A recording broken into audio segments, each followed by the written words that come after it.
Good afternoon. As the introduction said, I'm with the Corps of Engineers, and I'm just going to go over an update on our projects, some of the ongoing ones, as well as some of the potential projects that we could have in the future. The Corps of Engineers in the Galveston District has a very long history. We were first established as an engineering district in 1880. This is just a list of some of our statistics on the area that we cover with our projects. We pretty much do the entire Texas coast, about 100 miles inland. We have various business lines, navigation, flood risk management, regulatory, ecosystem restoration, emergency management. We also do some interagency and international support in the Galveston District. As you can see, we have a number of ports that we handle as far as the ship channels and making sure that they're dredged out to allow the shipping industry. We have deep draft channels and shallow draft channels. And we also have to deal with the coastal flooding, coastal storm risk management type studies in the bays and estuaries. And there are actually 9 major river basins within the Galveston District area. This is just a slide to show briefly, our ongoing studies, our new start studies that we are expecting to get, and some of the ones that we are hopeful to get. I know you can't really read the details. I'm going to go through a lot of those in slides in the future here. As you can see, we have quite a bit of projects and studies in the Galveston Bay area. Briefly, I've kind of categorized my talk into recently completed projects, ongoing construction type projects, or authorized projects that haven't been constructed. And in between, I've thrown in some actual studies that we're doing too that are also in some of those categories. And just to kind of let you know, and I'm going to get into it at the very end of the talk, a little bit more about how the core process works. But just for everyone who's not real familiar with the federal government, we have authorizations and appropriations. And you probably learned this in your high school government class. The Congress will authorize us to do work, and that would be the authorization of project or a study. But then they separately have to appropriate the money for us to do the work. So we have a lot of projects and studies that have been authorized, given permission, but never been funded. So that's kind of the predicament we're in. Congress will say, sure, that's a great project, but then they turn around and never fund it. So that's just how the system works. And so often people will ask, why haven't you done this? Why haven't you done that? The Corps of Engineers does not pick our projects. Congress actually tells us what to study. There's a little bit of wiggle room in there if we've already started on a project, that if there's some extra money, we can put money towards helping that to go a little faster sometimes if the money's available. But if it has never been funded, we cannot even start it. So, and like I said, I'll get into that a little more in the future. And I'm going to talk about each of these a little more throughout the presentation. Recently completed in FRM, I know the government uses a lot of acronyms. That's just flood risk management. You've heard things called flood damage reduction, flood protection.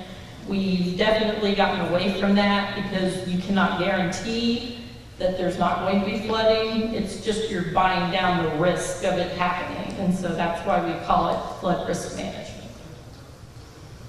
Sims Bayou was recently completed. It still has a portion of it that's a recreation that they're looking at more construction to do some recreational items out there. But it was completed in December of 2015. And that's just some of the data on there. I'm going to go through these fairly quickly. I know they asked if my slides could be, given to anybody who wants them, and they can. So, on the ongoing studies that we have for flood risk management, Coastal Texas is one of our bigger ones. It's considered a mega study for the Corps of Engineers. There's actually 2 mega studies in the Corps of Engineers, both in the Galveston district. And Coastal Texas is one of those. It's coastal storm risk management and ecosystem restoration for the entire Texas coast. We're working along on that. We're approaching doing getting the draft report out and having a tentatively selected plan for the study. That should come, I think, in the September-October timeframe. So this particular one, if you've heard about coastal spine, or what they refer to as the Ike Dike, or the other various ways to protect from coastal storm, hurricane surge, this is the study that's looking at that in the Houston, Galveston Bay area. Ongoing authorized and funded construction projects.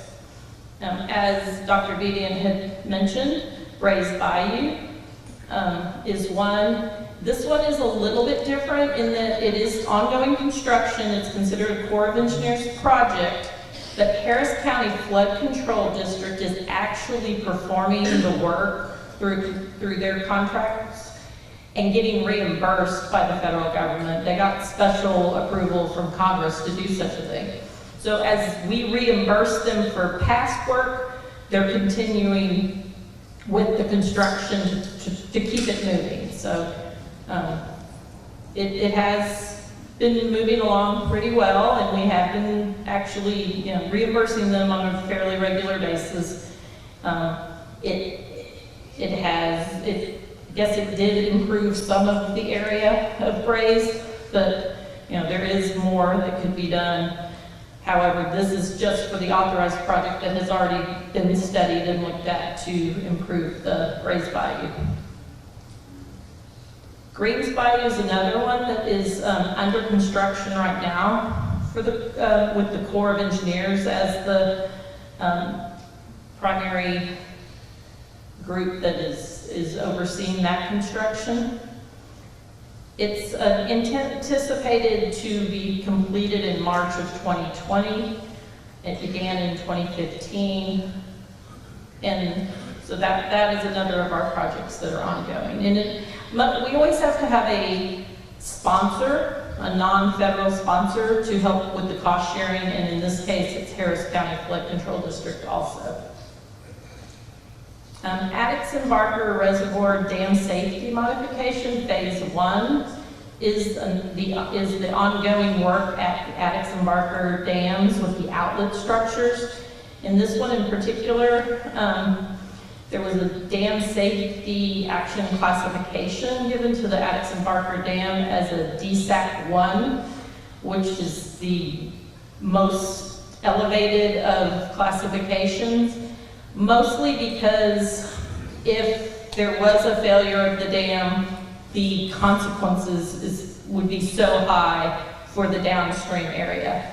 So because of the DSAC 1, we worked through some of the studies to figure out the best way to address the problem, and it was mostly the seepage and piping beneath, around, and near the outlet works, and that's what they're actually working to correct. So that one is ongoing right now. And then potential projects and studies that we're trying to get the funding for. That basically we will say we have capability to do such and such work each year, and then it's determined by Congress what work we will do. So these are some of the ones that we've said, we can do this type of work. One of them is Clear Creek This is another area that definitely suffered a lot through Harvey. This project, part of it actually has been constructed. The second outlet gate that's down by the bay was constructed in 1991, and then some of the channel was down at the downstream end of the creek was completed in 97. It prevented the saltwater intrusion into Clear Creek, into the Clear Lake and Clear Creek. The rest of the project at that time, back in the late 80s, it was kind of the focus was channelizing, trying to get the water out as quick as possible. We went back and reevaluated Clear Creek study to make it more meandering, more environmentally friendly type of an alternative. So that study was completed, and now the portions here that are listed remaining to be completed have high flow benches put into the bayou area, or the creek area, very kind of similar to what is in the raised bayou that Dr. Beatty had shown earlier. Hunting Bayou is another one. It is another Harris County Flood Control District sponsored project. It is a new start. It means that we are showing the potential to be able to start it, but we haven't received the funding for it. This is another one I believe that Harris County Flood Control District is planning or hoping to do as a reimbursement similar to what they're doing on Braze. Addicks and Barker Reservoir Dam Safety Study Phase 2. I said the Phase 1 is the ongoing part. It's to take care of those outlet structures. We have another potential new start for looking at residual risks within the actual dam areas at Addicks and Barker. This one would be to basically look at it though as if, to try to bring the area back to its original authorized project because of things that have changed within the area. So it's a limited study. We're not looking at like the whole area, changes in the whole area on this particular one. But these are, the ones that I say are potential new starts. It means we have not received funding for them to date. Buffalo Bayou Section 216 study, sometimes it kind of gets wrapped up with that Phase 2 of the Addicks and Barker. This one is under the Section 216 of the Flood Control Act of 1970, which is a review of completed projects. And basically, we're allowed to go in with a project that we've built and look at changes. It can be environmental changes, it can be economic changes, it can be development, it can be a lot of different things. This particular one is the project that would look at things, say, additional reservoirs, additional dam, increased storage within the reservoirs. There's quite a few things there listed that we can actually look at with this study. So this one has a lot more leeway as to what we can look at versus that Phase 2, which is just focusing on those existing reservoirs and dams. And then I know Dr. Beatty also mentioned the Greens Bayou Watershed Study that they're going to be undertaking. We also have a Watershed Study program, and we are expressing capability that we could do work on those. And we've gotten letters of interest from a number of different non-federal sponsors: Harris County Flood Control District, Fort Bend County, over in Port Arthur area, another one up in southeast Texas, kind of over more towards Orange, and even in Brownsville they were interested in a watershed study. So we have a lot of interest expressed in this particular program, so I'm going to go a little more depth into these. For Harris County, as everybody knows, we have lots of watersheds. There are on our count, 22 watersheds in the Harris County area. You know, and as was mentioned before, it's hard, you shouldn't be looking at just this watershed isolated. You know, and that's kind of what we've done up until now, I think, in that, okay, Buffalo Bayous, you know, or Brace Bayou, we're going to focus on Brace Bayou, and not taking into account the whole picture. Well, the watershed studies, they won't give you a project in the end. They won't say, okay, you know, do this to this channel, but they will give you a lot of information about how the watersheds are impacting one another, the things that are changing between the watersheds. So this particular one, the Harris County one, our non-federal sponsor is the Harris County Flood Control District. They've expressed an interest. This is another one that we are awaiting funding still. So for this type of a watershed assessment, we are, one of the big differences is any of our studies that we do, we have I said we have to have a non-federal cost sharing sponsor. For a normal study, it's a 50-50 cost share. So each, the federal government and the non-federal pays half the study. In this case, the federal government for the watershed study would pick up 75% of it. And then the non-federal would cover the additional 25%. And they can do that for most of our studies, even with work from their group, rather than just cash. This particular one is going to look at the performance of any features that are in those watersheds, those 22 watersheds, understand the development patterns and how they're impacting the flow of water throughout the system, and even going into updating statistics to try to to bring in these extreme rain events that have been happening over the past few years. Because a lot of what we do when we do the hydraulic modeling is we're basing it on statistics, but the statistics are several years old. They don't have Harvey in them, they don't have the tax day flip, they don't have any of that in them. So this study could actually update all those statistics to be used in other studies in the future. So just kind of to go briefly into the Corps of Engineers process for projects.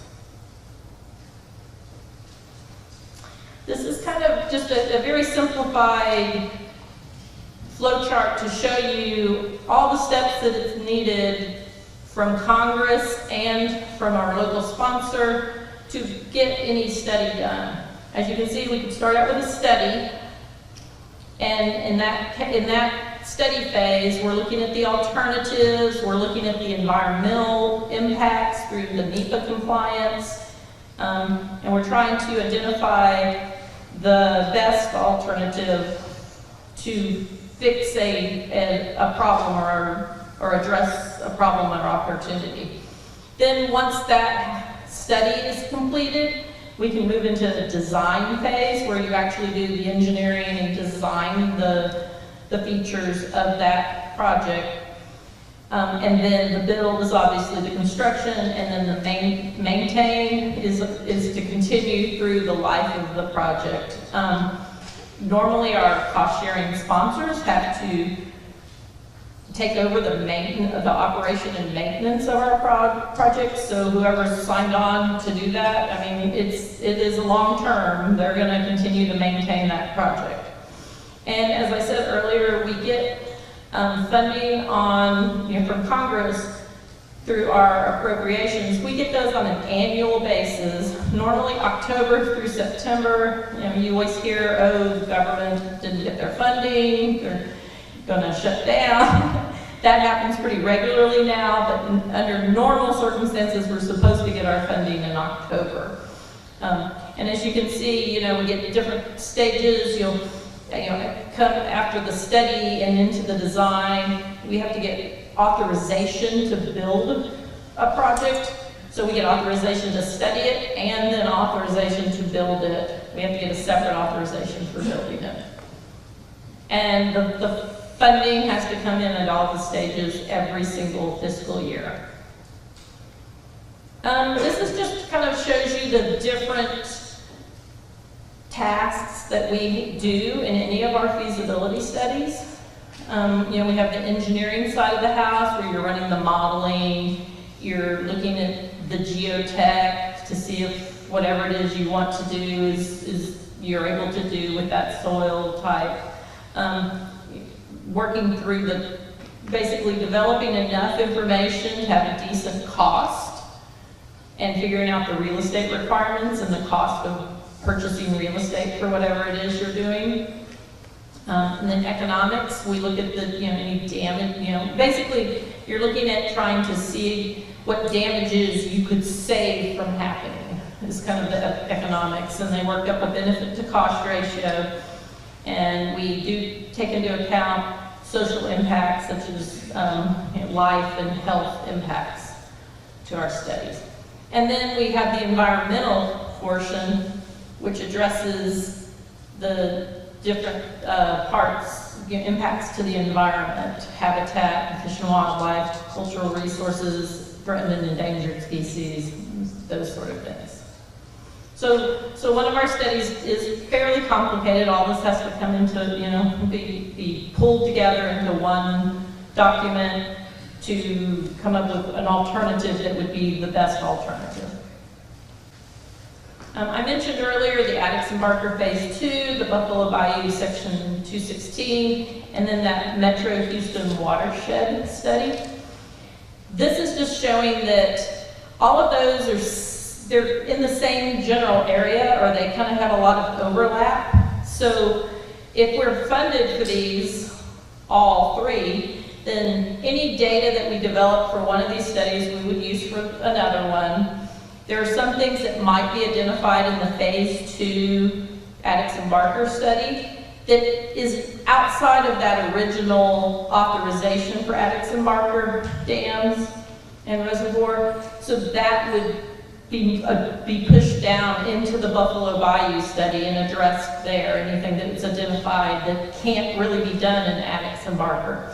And then similarly, the Buffalo Bayou, anything that's looking at the big picture movement between the watersheds, things like that, some of that's going to be pushed down into the Metro Houston, where you're looking at kind of the big picture of all these watersheds, municipal drainage improvements, interaction between the watersheds, anything that's beyond the Buffalo Bayou and tributaries watershed, and even the, like I have it on here, the large-scale detention basins, such as like a golf course redesign, things like that.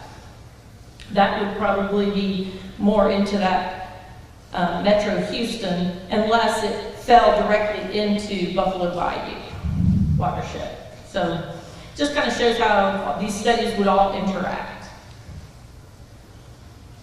I've already covered this, so I'm going to skip over that one.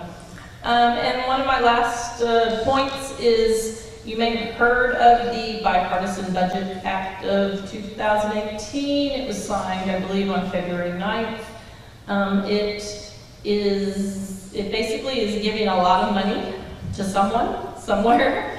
At this point, we don't know how much money is coming our way. We have not heard yet. But this just shows you investigations. Those would be those feasibility studies that I was talking about. And construction would actually be construction of projects. And as you can see, they in that actual appropriations, they say that $75 million will be coming to these states and areas impacted by Harvey, Irma, and Maria. And those investigations, instead of being 50-50 cost share, would be 100% federal. And that their purpose is to reduce flood and hurricane risk. For construction, a little over 10.4 billion would be coming to the areas of Harvey, Irma, and Maria. In this case, it would be 100% federal upfront with a non-federal sponsor. That's what the NFS stands for. They would pay back their cost share over 30 years after the construction is finished. And it's to construct flood and storm damage reduction projects that have been authorized already or already have a final report to Congress. That's what the chief's report is, or those that were investigated in the investigations at the top. So there's, a chance that you could do a study and get construction for it out of this bill. We have not received any money today. We expect to hear sometime in the month of June which studies and projects will be getting funding. So we're ready to gear up and start on a lot of those potential studies that we have on the list. But to date, we haven't gotten the funding for it. So, but there's a chance. So, and we're continuously growing a collaboration network. We've worked closely with the different ports, academia, a lot of the counties, the local governments. So we're always reaching out, and we're trying to use as much information as we can on our studies and projects so that we're not repeating and wasting our money on things that have already exist. So, and that concludes my presentation.